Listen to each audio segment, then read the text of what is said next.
अधिकारी असावा तर असा महाराष्ट्रातल्या सगळ्या अधिकाऱ्यांनीच नाही तर राजकीय नेत्यांनी देखील याचा आदर्श घेतला पाहिजे। एकीकडे एक जिल्हा अधिकारी सांस्कृतिक कार्यक्रमात नाचताय तर दुसरीकडे धाराशिव जिल्ह्याचे सीईओ मैनाक घोष वैयक्तिक दुःखातून जात असतानाही महाराष्ट्रातल्या पूर परिस्थितीची जाणीव ठेवून पूरग्रस्तांना मदत करण्यासाठी पुन्हा कामावर रुजू झालेत। जिल्हा परिषदेचे मुख्य कार्यकारी अधिकारी मैनाक घोष यांच्या वडिलांचं माणिकराव घोष यांचंच 27 सप्टेंबरला निधन झालं, जे मूळचे पश्चिम बंगालचे आहेत। मात्र मैनाक घोष यांची नियुक्ती धाराशिवमध्ये झाल्यानंतर ते धाराशिवमध्ये राहायला आले होते। त्यांच्यावर धाराशिवच्या शासकीय रुग्णालयात उपचार सुरू होते। मात्र त्यांचं निधन झाल्यानंतर मैनाक यांनी सोलापूरमधल्या इलेक्ट्रॉनिक दहन यंत्रात त्यांचे अंत्यसंस्कार केले आणि दुसऱ्याच दिवशी पुन्हा कामावर रुजू झाले।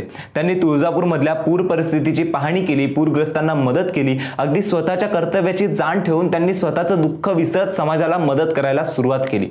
अशी कर्तव्याची जाण असलेले फार कमी अधिकारी पाहायला मिळतात। भ्रष्ट अधिकाऱ्यांच्या गर्दीमध्ये एक कर्तव्यदक्ष अधिकारी अजूनही काम करतोय असं त्यांचं महाराष्ट्रभर कौतुक होतंय।